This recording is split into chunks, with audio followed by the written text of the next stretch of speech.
Dia dah banyak jawatan, naik satu tingkat sampai tingkat yang paling hebat. Dia pernah menjadi salah seorang penjaga pintu surga. Iblis pernah jaga pintu surga, guys. Gimana ya? Takutlah orang mau masuk. Oh, kok ada iblis di pintu surga? Bukannya malaikat tapi iblis. Mukanya seram gitu kan.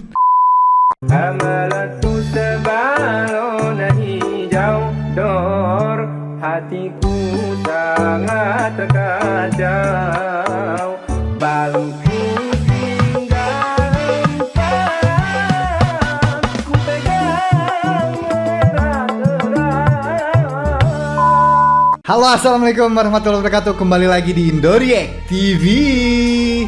Lanjut lagi kita guys ya, menambah ilmu, merefresh iman kita ya. Hari ini kita akan lihat ceramah Ustadz lagi, takzirah Ustadz lagi, dan kajian Ustadz lagi dari Ustadz favorit kita, Ustadz kesayangan kita, the one and only Ustadz Auni Muhammad ya.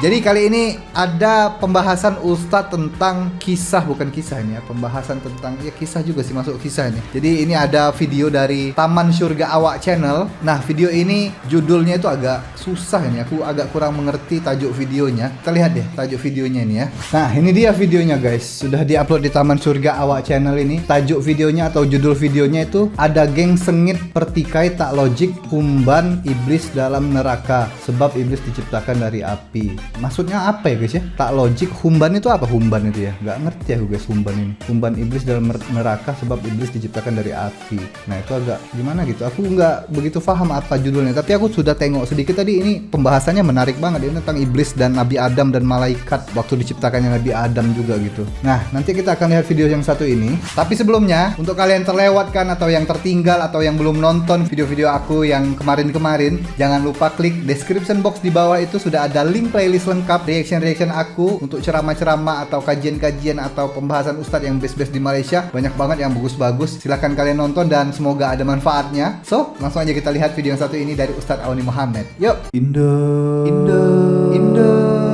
Indoriek. Oke guys. Taman Surga Awak. Baik. Sekarang kita pergi kepada yang seterusnya. Oke. Bila Allah buat Nabi Adam, iblis memang dah ada ke tak ada lagi? Sudah ada. Iblis dah ada kan? Iya betul. Iblis dah ada.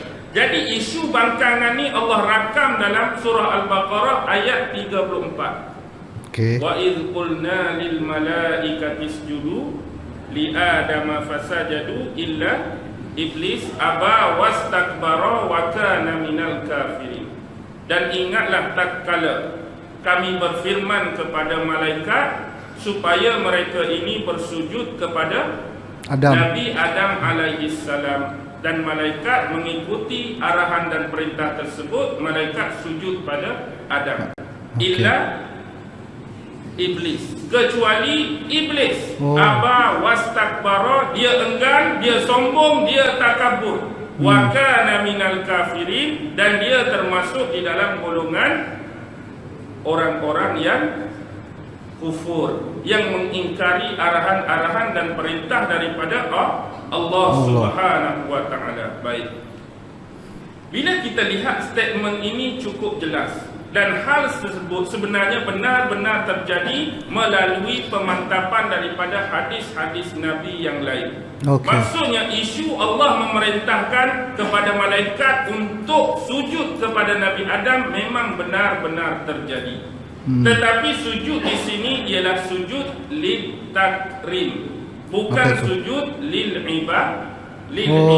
Bukan sujud ibadah ya. Untuk memuliakan Adam, bukan sujud macam kita sujud untuk beribadah kepada Allah. Kenapa malaikat diminta sujud pada Adam? Kerana penghormatan ilmu yang diajarkan oleh Allah. Dalam ayat wa 'allama Adamal asma'a kullaha, Allah mengajarkan sebahagian besar nama-nama benda kepada Nabi Adam. Tetapi bila nama-nama ini diajukan pada malaikat, malaikat boleh jawab ke tak boleh jawab?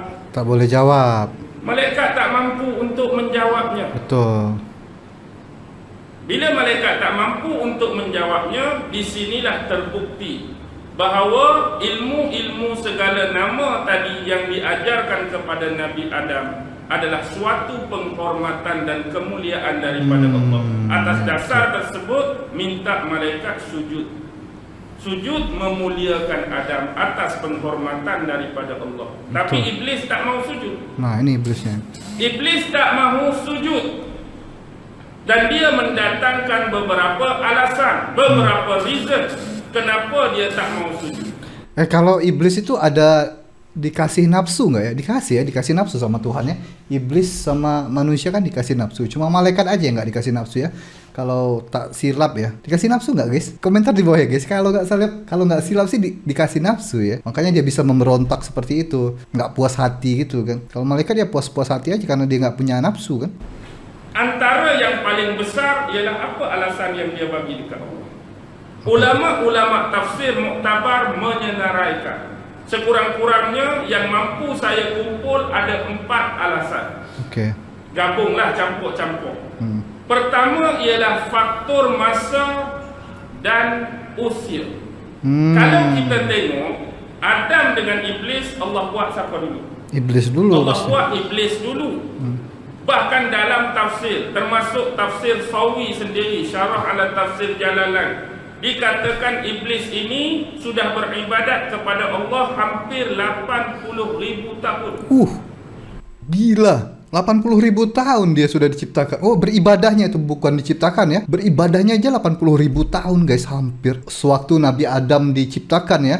Apalagi sekarang gitu kan, sudah berapa puluh ribu tahun lagi tambah kan. Wow, gila. Ya wajar aja lah kalau dia nggak puas hati gitu ya, Iblis sama Nabi Adam. Kalau dia ngerasa bahwa dianya senior gitu kan, dan superior juga dari Nabi Adam kan. Dia diciptakan dari api dan segala macam. Dia lebih kuat, lebih lama beribadah untuk Allah Subhanahu Wa Taala. Sedangkan Adam baru diciptakan, sudah dimuliakan, sudah disuruh sujud kepada Nabi Adam. Nggak mau lah, pasti dia ego ya. Egonya pasti tinggi guys. Namanya Iblis. Itu bab ibadah, bukan bab start dicipta. Maksudnya umur dia panjang lagi. Lebih panjang lagi. Jadi itu. dia mempertikaikan tentang usia dia yang lebih lama, yang lebih panjang daripada Adam. Adam baru kamu buat, aku ni dah lama kamu buat. Betul, pasti Salah gitu dia, satu egonya. reason dia tentang usia dan umur, untuk melebihkan dia daripada Adam. Yang kedua ialah tentang ibadah. Okey. Kalau kita tengok faktor fakta tadi, dia dah beribadah 80,000 tahun. 80,000 tahun guys. Kamu buat satu ibadah pun tak buat lagi. Adam satu ibadah pun tak buat lagi. Aku dah 80,000. Dia bagi reason dari sudut ibadah lebih terkedepan berbanding Adam. Betul. Yang ketiga berbanding ilmu. Ilmu apa? Walaupun dia akui Allah mengajarkan nama-nama tersebut kepada Adam, tetapi kerana faktor usia dan lama tadi, dia banyak lagi mengetahui benda lain yang tidak diketahui oleh Nabi Adam. Lebih pintar dari Adam. Dan gitu. yang keempat Karena ialah hidup lama. faktor jasa. Jasa. Faktor jasa. Dia dah lama duduk di syurga, di kalangan Bani Jin, di samping Bani Malaikat ni. Dia dah banyak menjalankan tugas-tugas tertentu. Pernah di surga. Dalam tafsir Ibnu Katsir disebutkan periwayatan daripada Imam Ibnu Jarir At-Tabari, daripada Abu Quraib, daripada Utsman bin Sa'id, sampai periwayatan kepada Imam At-Tahaq melalui periwayatan Ibnu Abbas. Dia kata nama dia sewaktu di syurga ialah Al-Haris. Al-Haris. Dia dah banyak jawatan, naik satu tingkat sampai tingkat yang paling hebat. Dia pernah menjadi salah seorang penjaga pintu surga. Iblis pernah jaga pintu surga guys. Gimana ya, takutlah orang mau masuk. Kok ada iblis di pintu surga. Bukannya malaikat tapi iblis. Mukanya seram gitu kan. Gila ya, sudah sampai jadi tahap level penjaga pintu surga. Itu memang luar biasa tuh ibadahnya iblis guys. Manusia aja ya nggak ada yang bisa jadi penjaga pintu surga. Ya kan, level tahap ibadahnya tuh wajar lah kalau dia gimana ya, sama Nabi Adam nggak puas hati, sama manusia nggak puas hati gitu. Apalagi kalau dia sudah punya ego gitu kan, ada nafsunya. Dan dari sudut jasa-jasa ini, dia membentangkan alasan tersebut di hadapan Allah. Apakah jasa yang dibuat oleh Nabi Adam? Tak ada satu jasa pun. Ya, karena baru ciptakan. Jadi faktor usia, dan masa, faktor ilmu, faktor ibadah dan faktor jasa, dia plus yang terakhir. Dia main sentimen dan isu asal penciptaan. Asal penciptaan Aku dari api. dijadikan dari api, dia dijadikan dari tanah. Seolah-olah bagi dia api itu lebih mulia daripada Tanah. tanah. Di sisi Allah, api ke tanah tetap makhluk. Hitam ke putih tetap makhluk. Gemuk ke kurus tetap makhluk. Tinggi ke rendah tetap makhluk. Kaya ke miskin tetap makhluk. Tidak ada perbezaan, Tidak ada kecuali perbezaan. hanyalah siapa yang paling bertakwa di sisi Allah. Bukan bab api atau bab tanah. Bila sebut bab api, bab tanah, keluar satu soalan hari ini. Soalan yang tadilah. Dia kata, di mana logiknya di akhirat besok Allah nak hukum iblis yang diciptakan daripada api untuk dihumban dalam neraka. Api dengan api. Humban itu dilempar Iblis ya. sudah api, masuk dalam api neraka. Seolah-olah bagi dia, iblis rasa tak sakit lah. Tapi bila kita jawab kronologi lama orang tua-tua, bagi penumbuk kan, bagi penumbuk, pipi ni dijadikan daripada tanah. Kita pun tangan daripada tanah. Tanah tumbuk tanah, rasa apa? Sakit juga. Rasa sakit. Bila kita bagi kronologi lama, dia balas balik. Kalau tuan-tuan ada jawapan, tolong jawab kat saya. Dia kata, kalaulah api dengan api rasa sakit, tanah dengan tanah rasa sakit, pasal apa Allah hukum manusia dengan api, bukan dengan tanah? Tolong jawab kalau ada jawapan. Pasal apa? Biarlah jin tu api, masuk dalam api neraka. Kenapa manusia buat tanah, kena dalam api neraka juga? Pasal apa tak hukum dengan tanah? Kenapa guys? Memang dia fikir logik, dan kita pun nak jawapan yang logik. Ada jawapan yang logik tak? Ada jawapan yang logik tak? Ini pertanyaannya mutar-mutar ya. Tak apalah. Maksudnya memang orang ni, kita pakai ayat Quran, dia tak pakai dah. Adik dia tak pakai dah. Dia main otak je. Masalahnya, api ke tanah tak payah tunggu akhirat. Api ke tanah main diterterai atas bumi ni lagi. Hang nak suruh aku cucung api rokok ke, ambil batu seketui tak atas kepala. Nak amat. Dah dua-dua tu rasa sakit ke tak? Sakit. Dua-dua tu rasa sakit. Marilah apa pun, kalau dia berbentuk hukuman, tak perlu pertikaikan lagi. Iya. Tak perlu pertikaikan lagi. Macam orang yang mati, tak payah persoalkan apa beza mati kena tikam, apa beza mati kena pacung, apa beza mati kena Betul. kena gantung. Nggak perlu apa beza dipertikaikan mati kena lagi. penggang. Namanya Hakikatnya, hukuman. nak pergi kepada Mati. Ya. Hakikatnya seksa tu. Betul. Seksa tu wujud, seksa tu ada. Tak payah nak pertikai isu material apa, bentuk penyiksaan mana yang kamu nak kena seksa.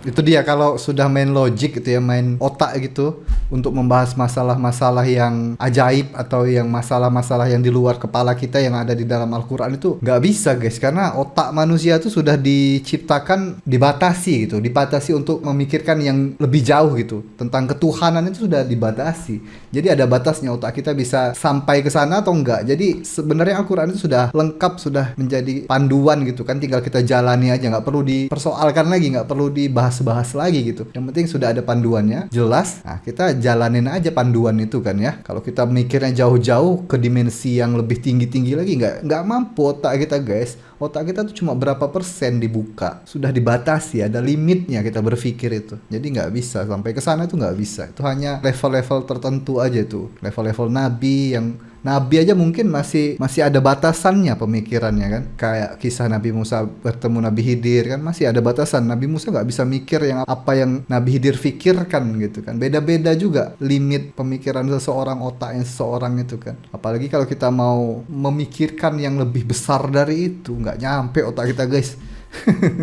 Baik, kita tengok analogi yang mudah saya nak bagi. Okay. Dengar betul-betul. Kita tengok between dark and light, sisi putih dan sisi gelap. Okay. Ada seorang pekerja yang mana dia bermula daripada bawah dalam satu syarikat ataupun perusahaan. Okay. Awal-awal dulu dia jadi security guard. Bila pengarah tengok bagus kerja dia ni, tengok pasukan awal datang, kerja berdisiplin, rajin. Pengarah kata, kamu ni bagus, jadi aku nak lantik, kamu nak up sikit, kamu jadi driver pula. Jadi tinggallah security, ganti orang lain, dia pun jadi driver pun. Duk dalam driver pun bagus, rajin, disiplin, berkualiti. Kamu tak payahlah kerja kat luar, kamu kerja dalam pejabat, jadi kerani. Dia pun jadi kerani. Pendek cerita, bagus juga jadi chief ataupun perusahaan. Awal-awal dulu dia jadi security guard. Bila pengarah tengok bagus kerja dia ni, tengok pasukan awal datang, kerja berdisiplin, rajin. Pengarah kata, kamu ni bagus, jadi aku nak lantik, kamu nak up sikit, kamu jadi driver pula. Jadi tinggallah security, ganti orang lain, dia pun jadi driver pun. Duk dalam driver pun bagus, rajin, disiplin, berkualiti. Kamu tak payahlah kerja kat luar, kamu kerja dalam pejabat, jadi kerani. Dia pun jadi kerani. Pendek cerita, bagus juga jadi chief kerani, bagus juga naik department tu, pi cawangan tu, pi jabatan tu. Last kali 30 hingga 40 tahun dia bekerja di situ, dia jadi orang nombor 2 dalam syarikat. Kalau nombor 1 director, nombor 2 apa? Nomor 2 wakil direktur. Wakil direktur. Itulah managing director ke apa, saya tak ngerti hal. Tuan-tuan fahamlah, senang orang nombor 2 yang berkuasa di situ.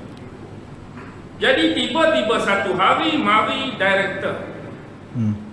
Bila mari director, dia bawa seorang budak lelaki yang baru berusia 15 tahun sekali dengan dia. Dan dia sebut kepada yang nombor 2 tadi, hari ini aku minta kamu lepaskan jawatan dan kedudukan kamu kena bagi jawatan tu dekat budak umur 15 tahun, aku bawa.